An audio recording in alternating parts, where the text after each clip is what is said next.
खबर है बीजापुर से, जहां नक्सलियों ने आईडी ब्लास्ट किया। ब्लास्ट की वजह से 2 जवान शहीद हो गए, 4 जवान घायल हुए हैं। घायल जवानों को रायपुर लाने की तैयारी हो रही है। एंटी नक्सल ऑपरेशन पर ये जवान निकले थे, जिसके बाद वहां पर आईडी ब्लास्ट नक्सलियों ने किया। इसमें 2 जवान शहीद हुए हैं, 4 जवान घायल हुए हैं। लगातार नक्सलियों के खिलाफ जिस तरीके से अभियान चला हुआ है, सरकार ने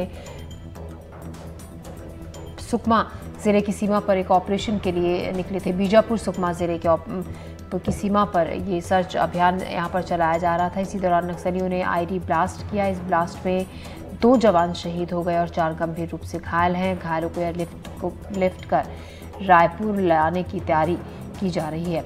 मुकेश चंद्राकर रायपुर से हमारे संवाददाता हमारे साथ जुड़ रहे हैं ज़्यादा जानकारी के साथ। मुकेश, हम सबसे पहले आपसे वहां के ताज़ा हालात, ताज़ा अपडेट के बारे में जानना चाहेंगे। घायलों को बताया जा रहा है कि एयरलिफ्ट कर रायपुर लाने की तैयारी है।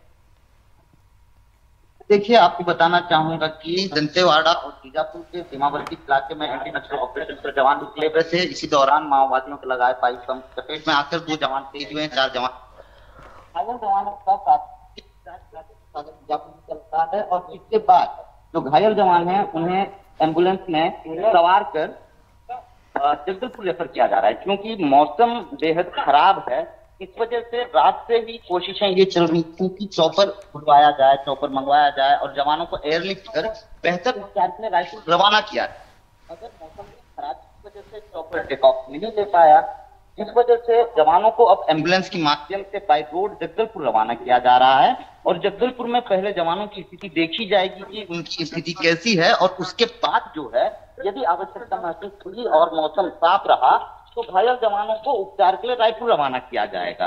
अब घटना से जुड़ी भी जानकारी देते हुए चलते हैं। दरअसल 16 जुलाई की देर शाम एसटीएफ और कोबरा की 2 टीमें बीजापुर के तर्रेम थाना क्षेत्र से दंतेवाड़ा, बीजापुर और सुकमा के सीमावर्ती इलाके में एंटी नक्सल ऑपरेशन पर निकले हुए। इस ऑपरेशन पर केवल बीजापुर बल्कि सुकमा और दंतेवाड़ा से भी डीआरजी की एक टीम एंटी नक्सल ऑपरेशन पर निकली थी।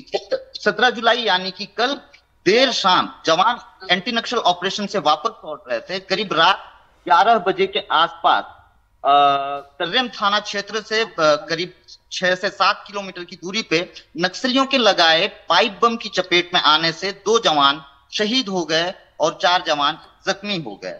जो शहीद जवान हैं ये एसटीएफ में पदस्थ रहे और तर्रेम थाने में ही सेवाएं दे रहे थे। जो शहीद जवान हैं उनके नाम एसटीएफ के प्रधान आरक्षक भरतलाल साहू और आरक्षक सत्येंद्र सिंह बताया जा रहा है। इसके अलावा जो घायल जवान है पुरुषोत्तम नाथ, कोमल यादव, सियाराम सोरी, संजय कुमार, ये जो घायल जवान रहे हैं वो हैं।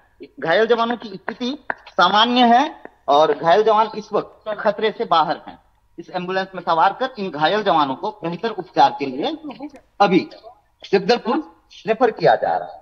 पुलिस के जो आला अधिकारी हैं वो पहुंचे हुए हैं।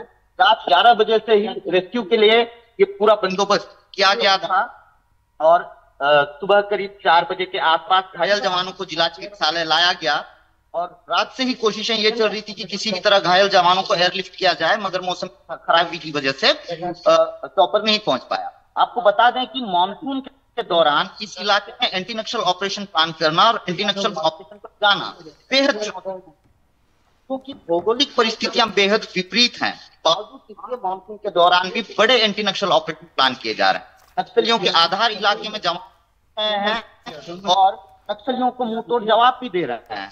लंबे समय से जवानों को बड़ी कामयाबियां हाथ लगी एंटी नक्सल ऑपरेशन पर, मगर लंबे समय बाद जवानों को एक बड़ा नुकसान उठाना पड़ा है एंटी नक्सल ऑपरेशन के दौरान।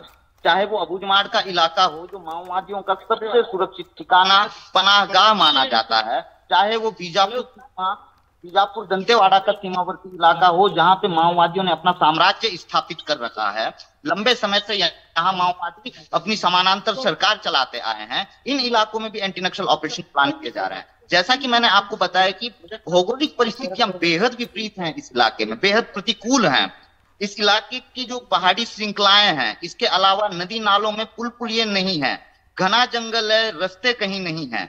ऐसे में एंटी नक्सल ऑपरेशन पर जा पाना बेहद चुनौतीपूर्ण होता है, मगर जवान उफनते नदी नालों को पार कर इस इलाके में एंटी नक्सल ऑपरेशन पर जा रहे हैं। आपको बता दें कि उफनते नदी नालों को पार करते हुए कई बार जवान शहीद भी हो चुके हैं। हर मॉनसून में इस तरह की खबरें निकल कर आती हैं। इसके अलावा हाल के दिनों में एक तस्वीर निकल कर आई थी, इसमें जवान पीने का पानी खत्म हो गया तो तिरपाल फैलाकर जो है बारिश का पानी इकट्ठा कर अपनी प्यास बुझा रहे हैं। तो इतने विपरीत हालातों के बावजूद, इतने दुर्गम परिस्थितियों के बावजूद जवान एंटी नक्सल ऑपरेशन पर जा रहे हैं और नक्सलियों को मुंह तोड़ जवाब भी दे रहे हैं, लेकिन लंबे समय बाद एक बड़ा नुकसान उठाना पड़ा है, जिसमें 2 जवानों की शहादत हुई है, 4 जवान जख्मी हुए हैं। जी जी बिल्कुल, नुकसान उठाना पड़ा है। सेना के जवानों को 2 जवान शहीद हुए हैं, 4 घायल हैं। मुकेश, हम ये भी आपसे जानना चाहेंगे, घायलों की फिलहाल कंडीशन क्या खतरे से बाहर है? फिलहाल स्थिति को स्टेबल कहा जा सकता है? जी बिल्कुल, जो घायल जवान हैं ये पाइप बम के जो स्प्लिंटर्स होते हैं वो लगे हैं और जिस कारण बेहद मामूली चोटें इन्हें आई हैं। घायल जवानों को इस एम्बुलेंस में ले जाया जा रहा है, घायल जवानों को एम्बुलेंस में सवार कर ले जाया जा रहा है। घायल जवानों की स्थिति बेहद सामान्य है और घायल जवान बात करने की स्थिति में भी है। कुछ देर पहले एनडीटीवी की टीम ने घायल जवानों से बात भी की। अब चूंकि जवानों को एम्बुलेंस में सवार कर दिया गया है, इस वजह से बात करने की स्थिति में तो नहीं है, लेकिन कुछ देर पहले एनडीटीवी की टीम ने घायल जवानों से बात भी की। घायल जवानों ने भी ये पूरी जानकारी हमें दी कि भाई कर्रेम थाने से जो है कोबरा की 2 टीम, एसटीएफ की 1 टीम, इसके अलावा सुकमा और दंतेवाड़ा से टीआरजी की टीम एंटी नक्सल ऑपरेशन पर निकली थी। 2 जवानों को फिलहाल बीजापुर जिला चिकित्सालय में प्राथमिक उपचार देने के बाद बेहतर उपचार के लिए जगदलपुर रवाना किया जा रहा है एम्बुलेंस में सवार कर। इसके अलावा 2 जवान जो है उनकी स्थिति बेहद सामान्य है, वो इस वक्त जिला चिकित्सालय बीजापुर में ही उनका उपचार चल रहा है, इलाज चल रहा है। परिस्थितियों को देखते हुए उन जवानों को रेफर करने की तैयारी चल रही है। जी, जिस तरीके से मुकेश लगातार नक्सलियों के खिलाफ अभियान चलाया जा रहा है, नक्सलियों से लगातार सरकार की भी कई योजनाएं हैं नक्सलियों से पूरी तरीके से इस इलाके को मुक्त करने की। आपसे हम ये भी जानना चाहेंगे, सर्च ऑपरेशन वहां पर चलाया जा रहा था क्योंकि नक्सलियों की मूवमेंट की जानकारी जो सेना के जवान हैं उनके हाथ लगी थी, क्या अभी भी वहां पर सर्च ऑपरेशन जारी है या फिलहाल के लिए उसको होल्ड किया गया है? देखिए, इस एंटी नक्सल ऑपरेशन पर जब जवान गए, हाल के दिनों में जितने भी ऑपरेशन प्लान किए जा रहे हैं वो केवल ह्यूमन हिंट पर ही नहीं बल्कि टेक इंट पर भी प्लान किए जा रहे हैं। टेक इंट यानी कि टेक्टिकल इंट पे भी इस तरह के ऑपरेशन प्लान किए जा रहे हैं, जिस वजह से एक बड़ी कामयाबी हाथ लग रही है। बीजापुर एसपी जितेंद्र यादव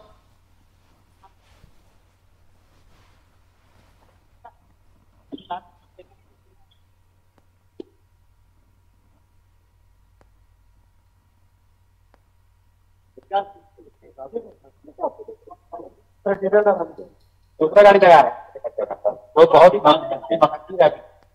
पता है सुबह से तो बनाया है।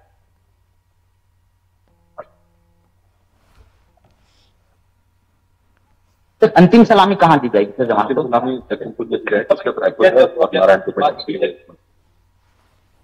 कितना मुश्किल होता है सर मानसून में इस तरह का ऑपरेशन प्लान कर पाना?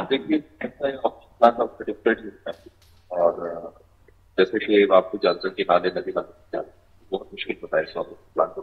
जवानों को बहुत कष्ट के साथ में ये ऑपरेशन करना पड़ता है, बट ये मैंडेटरी सिस्टम करना है।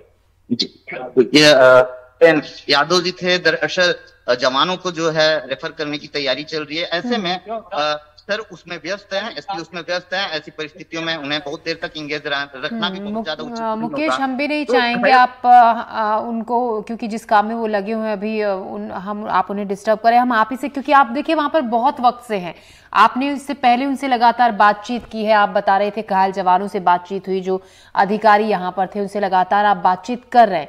तो हम ये चाहेंगे आप हमें ये बताएं, क्योंकि अभी आपकी आवाज हम तक नहीं पहुंच रही थी जब आप उनसे बातचीत कर रहे थे। तो मैं आपसे ये जानना चाहूंगी, शायद सवाल आपका ये था कि कितनी परेशानी ऐसे दुर्गम स्थानों में, ऐसे जंगलों में, बरसात के मौसम में घने जंगलों में होती है जब ऐसे ऑपरेशंस को अंजाम दिया जाता है।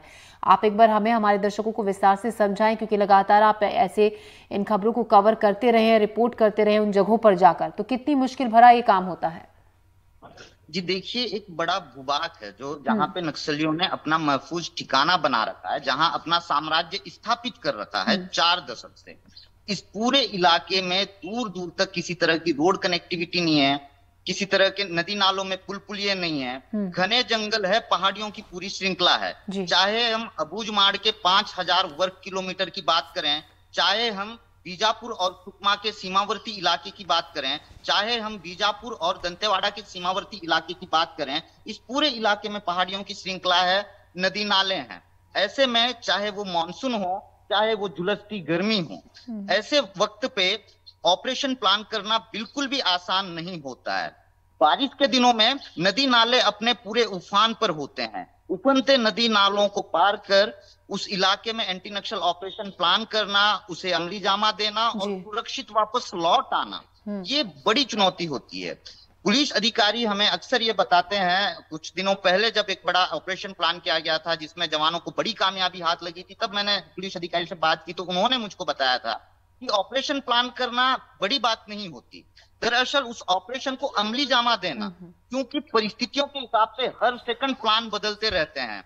कभी भी उस इलाके में नक्सली जवानों पर फायरिंग कर देते हैं, वहां से फिर बैकअप टीम उस इलाके में भेजना भी इतना आसान नहीं होता है। घायल जवानों को तुरंत रेस्क्यू करके उस घने जंगल से सुरक्षित जगह पे लाना होता है। जब इस इलाके में ला रहे होते हैं तो नक्सली फिर से एम्बुश लगाने की एक बड़ी चुनौती होती है। इसके अलावा हर कदम पे मौत का सामान यानी कि प्रेशर आईडी बिछा होता है, जिसे डिटेक्ट कर पाना भी इतना आसान नहीं होता है, क्योंकि करीब 300 से 400 500 जवानों की टुकड़ी उस इलाके में एंटी नक्सल ऑपरेशन पर जाती है और हर जवान के हाथ में मेटल डिटेक्टर नहीं होता है। हर टीम के पास 1 से 2 मेटल डिटेक्टर होते हैं, बाकी सारे वेपन्स लिए होते हैं। तो ऐसे में इस तरह के प्रेशर आईडीज भी एक बड़ी चुनौती होती है। मानसून के दौरान उफनते नदी नाले बड़ी चुनौती होते हैं। झुलसती गर्मी में जो है धूप और तमाम चीजें जो है ये बड़ी परेशानी की सबब बनती है। इसके अलावा हाल के दिनों में अबुझमाड़ में जब जवान एंटी नक्सल ऑपरेशन पर निकले थे, तब एक तस्वीर निकल कर आई थी। उफनते नदी नालों को पार करने की तस्वीरें हर मानसून में निकल कर आती है, मगर एक तस्वीर जो बेहद हैरान कर देने वाली थी वो ये जवानों की पीने का साफ पानी खत्म होने से उन्होंने तिरपाल फैलाकर बारिश का पानी इकट्ठा कर अपनी प्यास बुझाई। तो ऐसे बिल्कुल काफी दुर्गम हालात वहां पर होते हैं। दुर्गम परिस्थितियों में जिस तरीके से कामयाब होते हैं जवान ऐसे ऑपरेशंस में, नजर रखिएगा। लगातार ताजा अपडेट हम आपसे वहां से लेते रहेंगे। फिलहाल शुक्रिया आपका।